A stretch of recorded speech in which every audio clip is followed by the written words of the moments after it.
నమస్తే, BCN news కి స్వాగతం. నా పేరు నీలిమ. ముందుగా ముఖ్యాంశాలు. కేంద్ర మంత్రి శ్రీనివాస వర్మతో కలిసి పాలకొల్లో దివ్యాంగుల సహాయ పరికరాల శిబిరాన్ని పరిశీలించిన మంత్రి నిమ్మల. టీడీపీ హయాంలోనే దివ్యాంగులకు పింఛన్లు పెరిగాయని వెల్లడి. ఎన్టీఆర్ ట్రస్ట్ తలసేమియాతో పాటు చాలా సేవా కార్యక్రమాలు చేస్తుందన్న నారా భువనేశ్వరి.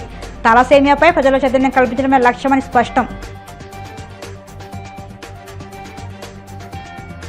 జగన్ చుట్టూ ఉన్న వారిని వేధించడమే చంద్రబాబు లక్ష్యంగా పెట్టుకున్నారన్న మాజీ ఎమ్మెల్యే మల్లాది విష్ణు. ఎంతగా అణచివేస్తే అంతగా వైసీపీ బలపడుతుందని వ్యాఖ్య.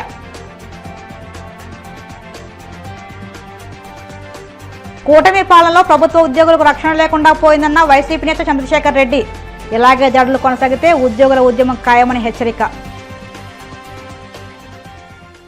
టీడీపీ హయాంలోనే దివ్యాంగులకు పింఛన్లు పెరిగాయని మంత్రి నిమ్మల రామానాయుడు అన్నారు. వారికి పింఛన్లు 3,000 నుంచి 6,000కు పెంచినట్లు చెప్పారు. పశ్చిమ గోదావరి జిల్లా పాలకొల్లులో కేంద్ర మంత్రి శ్రీనివాస వర్మతో కలిసి దివ్యాంగుల సహాయ పరికరాల శిబిరాన్ని ఆయన పరిశీలించారు. ధర్మారావు ఫౌండేషన్ ద్వారా దివ్యాంగులు, వృద్ధులను నిమ్మల రామానాయుడు దత్తు తీసుకున్నారు. ప్రతి నెల వీరికి 10 కిలోల బియ్యం, దుస్తులు, వైద్య సదుపాయం అందించనున్నారు.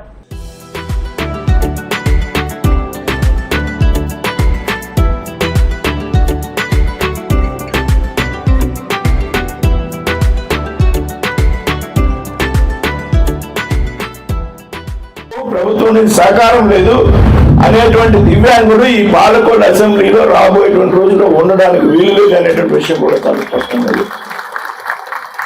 చెప్పారు రామానాయుడు గారు కూడా. డబ్బు ఏదో రకంగా తీసుకొద్దాం, మీరు ఐడెంటిఫై చేయండి, సద్వినియోగం చేయాలి. ఇచ్చిన వాడికే కాకుండా పదే వేలిస్తే మళ్ళీ 6 నెలలకి ఉపకరణం జాగ్రత్తగా వాడుకోవాల్సిన బాధ్యత మనందరి మీద కూడా ఉంది. ఏదైతే ఇచ్చిందో అలా అందరినీ కూడా మనం కవర్ చేయాలనేటువంటి ఒక ఆలోచనతో ఈ కార్యక్రమాన్ని తీసుకోవడం జరిగింది. రామానాయుడు గారు నాకు అనేక విషయాల్లో స్ఫూర్తి. మా నాన్నగారి పేరుతో ట్రస్ట్ ఏర్పాటు చేశాను. దానికి స్ఫూర్తి కూడా ఆయన ఏర్పాటు చేసినటువంటి ధర్మారావు గారి ఫౌండేషన్. సామాన్యుడు రామానాయుడు గారు. కానీ నాకు ఎంపీగా నేను అవ్వడం వల్ల, కేంద్ర మంత్రి కావడం వల్ల నాకు నెలకి 3.5 లక్షల రూపాయలు కేంద్రం నుంచి వేతనాల రూపంలో, అలవెన్స్ రూపంలో వస్తాయి. ఈ మనం ఎందుకు వాడుకోవాలనే ఉద్దేశంతో నాది నెలవారీ, మొదటి నెల నుంచి 5 సంవత్సరాలు కూడా నెలవారీ నాకు వచ్చేటువంటి అలవెన్స్ ఏవైతే ఉన్నాయా ఎన్ని కూడా మా నాన్నగారి పేరు ఏర్పరిచిన ట్రస్ట్ సాంతం.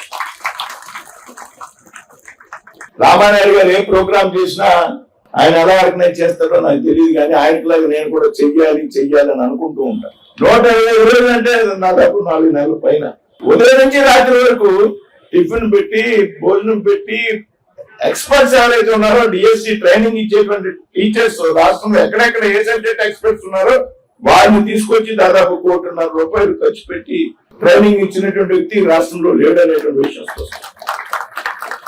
కాబట్టి ఇటువంటి ప్రజాప్రతినిధులు అవసరం. ఏ పార్టీకి చెందినటువంటి వ్యక్తి, నేనేదో బీజేపీ ఆయన టీడీపీ నేను మాట్లాడు, ఇటువంటి వ్యక్తి నేను వైసీపీలో ఉన్నా కూడా అభినందిస్తాను.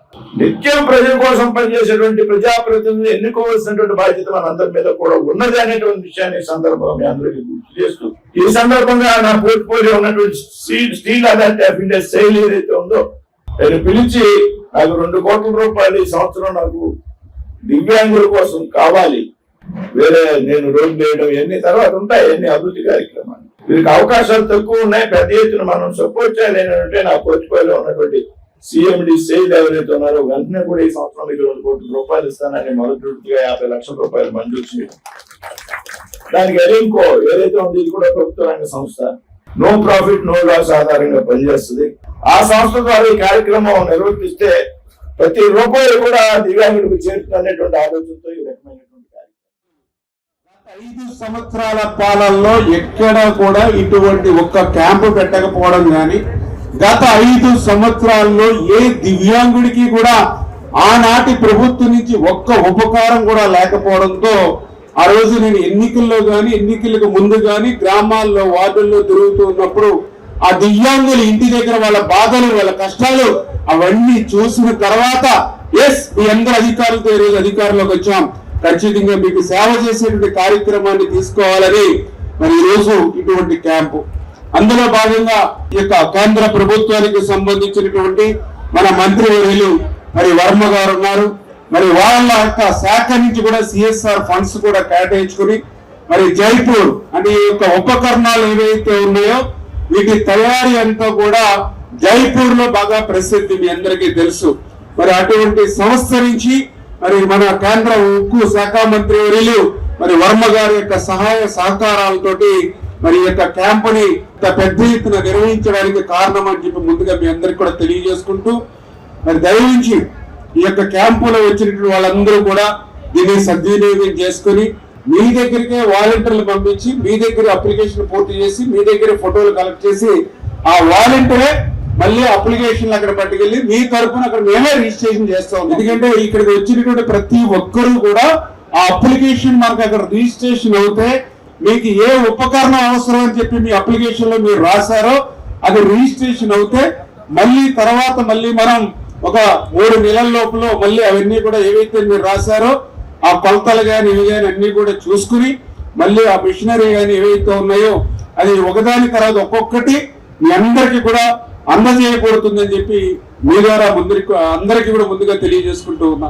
నిజంగా దివ్యాంగులు అంటే ఎక్కడ కూడా మనకి చిన్న చూపు ఉండకూడదు. ఎందుకంటే దివ్యాంగులు అంటే వీళ్ళందరూ కూడా ఒక రకంగా చెప్పాలంటే ఒక భగవంతుని స్వరూపులు వీళ్ళందరూ కూడా. అందుచేత మరి మనందరినీ కూడా గౌరవించుకోవాలి, అభిమానించుకోవాలి, అంచేతే మీకు అవసరమైనంత వరకు సేవ చేసుకోవాలి అనేటువంటి సంకల్పంతో ఇటువంటి కార్యక్రమాలకి రూపకల్పన చేస్తున్నామంటే విషయం తెలియజేసుకుంటూ, కేంద్ర నుంచి మరి ప్రధానమంత్రి మన ప్రీతమ ప్రధాని నరేంద్ర మోడీ గారి దగ్గర నుంచి, మన ప్రీతమ ముఖ్యమంత్రి చంద్రబాబు నాయుడు గారి దగ్గర నుండి, మన ప్రీతమ ఉప ముఖ్యమంత్రి వర్యులు మన పవన్ కళ్యాణ్ గారి దగ్గర నుండి అందరూ కూడా మానవత్వంతో పనిచేసేటువంటి వ్యక్తులు మేము అందరం కూడా. ఇది మొక్కుముడిగా మీటింగ్ పెట్టాం, ఏదో మొక్కుముడిగా చేసి వదిలేసాం అనేది కాకుండా అవకాశం ఉన్నంత వరకు ప్రాక్టికల్ గా మీ కుటుంబ సభ్యుడి మాదిరిగా ఉండి పనిచేయాలనేటువంటి కోరికతోటే ఈ పనులన్నీ కూడా సక్రమంగా చేస్తున్నాము. తలసేమియాపై ప్రజల్లో చైతన్యం కల్పించడమే తమ లక్ష్యమని NTR memorial trust managing trustee Nara Bhuvaneswari అన్నారు. విశాఖ బీచ్ లో భువనేశ్వరి సారథ్యంలో తలసేమియా రన్ జరిగింది. 3K, 5K, 10K 3 విభాగాలుగా రన్ నిర్వహించారు. సుమారు 25,000 మంది రన్ లో పాల్గొన్నారు. ఎన్టీఆర్ ట్రస్ట్ తలసేమియాతో పాటు చాలా సేవా కార్యక్రమాలు చేస్తుందని నారా భువనేశ్వర్ తెలిపారు. ఇప్పటి వరకు 8 లక్షల మందికి పైగా రక్తాన్ని అందించామన్నారు. 15,000కు పైగా సంజీవని ఆరోగ్య శిబిరాలు నిర్వహించి లక్షల మందికి వైద్య సేవలు అందించామన్న భువనేశ్వరి దాతలు ముందుకు రావాలని పిలుపునిచ్చారు. ఈ కార్యక్రమానికి వెయిట్ లిఫ్టింగ్ క్రీడాకారిణి కర్ణం మల్లీశ్వరి, హోంమంత్రి వంగలపూడి అనిత, సంగీత దర్శకుడు SS తమన్ హాజరయ్యారు. వివిధ అంతర్జాతీయ పోటీల్లో పథకాలు సాధించిన రాష్ట్ర క్రీడాకారులను ఈ సందర్భంగా సత్కరించారు. SS తమన్ నిర్వహించిన మ్యూజికల్ నైట్ అలరించింది.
కూటమి పాలనలో ప్రభుత్వ ఉద్యోగులకు రక్షణ లేకుండా పోయిందని YCP employees and pensioners wing రాష్ట్ర అధ్యక్షుడు నలమూరు చంద్రశేఖర్ రెడ్డి ఆగ్రహం వ్యక్తం చేశారు. తాడేపల్లి వైసీపీ కేంద్ర కార్యాలయంలో ఆయన మీడియాతో మాట్లాడుతూ గ్రామ స్థాయిలో వీఆర్ఓ మొదలుకొని జిల్లా స్థాయి అధికారుల వరకు అధికార పార్టీ నేతలు దాడులకు పాల్పడడం, బెదిరింపులకు దిగి ఏకంగా బూతులు తిట్టడంపై మండిపడ్డారు. బదిలీల పేరుతో ఉద్యోగుల ప్రాణాలతో చెలగాటమాడుతున్నారని, ఈ రకమైన ధోరణి కొనసాగితే ప్రభుత్వానికి వ్యతిరేకంగా ఉద్యోగులు ఏకమై ఆందోళన దిగడం ఖాయమని హెచ్చరించారు.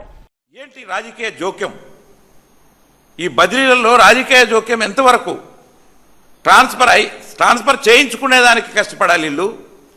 ఎమ్మెల్యేలు ప్రతి శాఖలో కూడా ఉద్యోగుల మీద పెత్తనం చేస్తూ వాళ్ళు లెటర్లు ఇస్తేనే, వాళ్ళు రికమెండ్ చేస్తేనే, వాళ్ళు చేయమంటేనే చేయాలి, లేకపోతే ఆపమంటేనే ఆపాలి.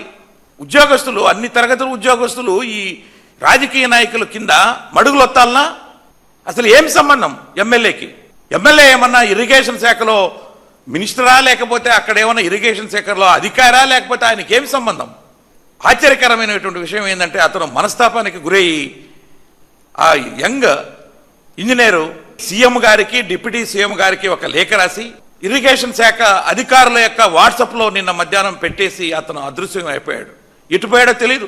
నేను ఆత్మహత్య చేసుకుంటున్నాను, దళితునైనటువంటి నేను ఒక అధికారి మీద వీళ్ళందరూ కూడా కావాలని కచ్చితో రాజకీయ కుట్రతో నన్ను అవమానపరుస్తూ, నన్ను ట్రాన్స్ఫర్ అయినా కూడా రిలీజ్ చేయకుండా నన్ను ఇబ్బంది పెడుతున్నారు, కాబట్టి నేను ఆత్మహత్య చేసుకుంటున్నాను. దానికి కారణం ఈ అధికారులు, ఈ ఎమ్మెల్యే గారు పర్టికులర్గా అని చెప్పేసి కూడా రాసి డిప్యూటీ సీఎం గారికి అడ్రస్ చేస్తూ దాన్ని పెట్టడం జరిగింది.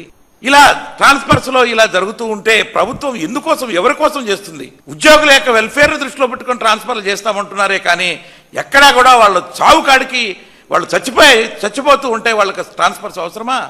ఎవరు కూడా దీని మీద స్పందించరు. ముఖ్యమంత్రి గారు కానీ, లేకపోతే డిప్యూటీ సీఎం గారు కానీ, డిప్యూటీ సీఎం గారికి చాలా మంది కంప్లైంట్లు చేస్తూ ఉన్నారు. ఉద్యోగస్తులు ఏదైనా సాయం చేస్తారేమో అని చెప్పేసి. అధికారాలు ఉన్నాయో లేవో మరి డిప్యూటీ సీఎంగా ఏమో కానీ మరి తెలియదు. ఏమి చేయడు, ఉలకడు పలకడు అన్నిట్టుగా ఏ ఒక్క ఉద్యోగికి కూడా ఎక్కడ ఏ విషయాలలో కూడా ఎక్కడ సాయం చేసినటువంటి దాఖలాలు లేవు. మరి దీనికి బాధ్యత పూర్తిగా మరి ఈ రోజున ఉన్నటువంటి కూటమి ప్రభుత్వం వహించాల్సి వస్తుంది అని చెప్పేసి కూడా ఈ సందర్భంగా నేను హెచ్చరిస్తా ఉన్నా.